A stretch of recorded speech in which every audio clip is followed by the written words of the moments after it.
اهلا بيكم في حلقة جديدة من ورا الكادر. انا كرولس اشرف. اغلب الناس بتخرج من فيلم لالا لاند وهي فاكرة انها اتفرجت على مجرد قصة حب حزينة او فيلم استعراض مبهر، بس لو بصينا اعمق شوية هنكتشف ان الفيلم ده عامل زي حصان طروادة، بيسحبك لعالم سحري كله الوان ومزيكا تخطفك، عشان في النهاية يسحب السجادة من تحت رجلك ويضربك بحقيقة فلسفية قاسية جدا. المخرج شازيل ما عملش فيلم رومانسي، هو عمل فيلم بيشرح فيه هوليود والسينما نفسها في الوقت الفعلي. الفيلم بيبدأ كأنه أعظم رسالة حب اتكتبت للسينما وللأحلام، من أول حركة الكاميرا للألوان الأساسية الفاقعة في فستان ميا وديكورات الشوارع. المخرج هنا بيستخدم الألوان دي بذكاء شديد جدا. اللون الأزرق في البداية ده كان بيمثل حالة الإحباط والجمود الوجداني اللي عايشاه ميا، أما اللون الأصفر فبيظهر كلحظة تحول ويقظة عاطفية وإبداعية. اللون الأصفر هنا هو شرارة الحلم والأمل الطفولي المفرط قبل ما يتلوث بالواقع. الكاميرا بتتحرك بحرية وانسيابية كأنها بتطير مع مزيكا الجاز اللي بتسري الدم. كل كادر متصمم عشان يخليك تحس بالنشوة وانت بتتفرج، بتحس انك طاير. والاستعراضات والرقص هنا مش مجرد فاصل موسيقي، ده حوار غير منطوق ولغة جسد بتعكس الكيمياء والتنازل والتناغم بين الشخصيات بره حدود الكلام. حتى مشهد الرقص في الفولك هو قمة الواقعية السحرية. المخرج بيكسر قواعد الواقع عشان يوريك التحامهم الروحي في فضاء واسع، كأنه بيقولك إن الحب ده بره حدود الزمان والمكان. دي اللحظة المثالية قبل ما تبدأ تصادعات الواقع في الظهور. هنا الفيلم بيبدأ يكشف عن وشه الحقيقي، كل اللي شفناه في النص الأول كان مجرد وهم. شازيل بيفوقنا على حقيقة إن هوليود والسعي ورا الفن عموما مش قصة خيالية سعيدة، دي مكنة بتطحن الناس وبتاكل أرواحهم. الفيلم بيورينا إن سيباستيان وميا مستحيل ياخدوا كل حاجة.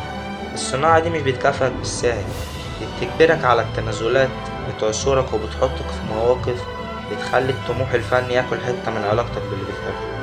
شوف المفارقة هنا، سيباستيان عشان ينقذ حلمه ويفتح نادي الجاز اضطر يقبل بمتطلبات السوق وينضم لفرقة تجارية. التقدم المهني ده خلق فجوة عاطفية، وفي مشهد الحفل الموسيقي بنشوف ميا واقفة وسط الزحمة غريبة ومتهمشة، بتبص على سيباستيان وهو بيتحول لنسخة هي مش عارفاها. هنا ميا بدأت تفقد الشرارة، بدأت تفقد اللون الأصفر وتواجه احتمالية الانطفاء من جديد. ضريبة الطموح قاسية، والمواجهة على العشاء ما كانتش مجرد خناقة، دي كانت إعلان إن أحلام الفرد بتتدمر استقرار الشراكة. السحر بتاع البداية كان مجرد قناع، وعشان الحلم يتحقق على أرض الواقع كان لازم الواقع نفسه يتدمر. العشر دقايق الأخيرة في الفيلم هي أذكى وأقصى خدعة سينمائية ممكن تشوفها، لأنها بتقسم النهاية الواقعين.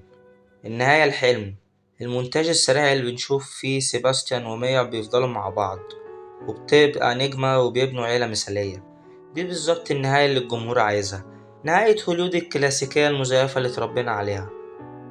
بس شازيل بيخطف النهاية دي من قدام عينينا في لحظة عشان يثبت لنا قد ايه هي خرافة.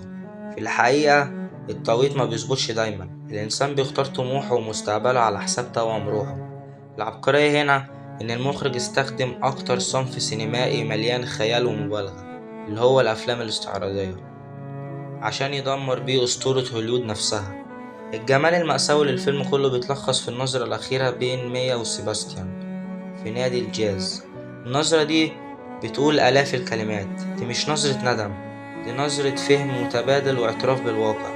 نظرة بتقول إن الحب كان حقيقي، وإن كل واحد منهم كان الشرارة اللي وصلت التاني لحلمه. هي وصلت اللي هي عايزاه النجومية، وهو وصل اللي هو عايزه وعمل النادي، بس دفعوا التمن غالي. هم عارفين كويس إن نسخة الفيلم من حياتهم مع بعض كانت جميلة، بس كان مستحيل تبقى حقيقية.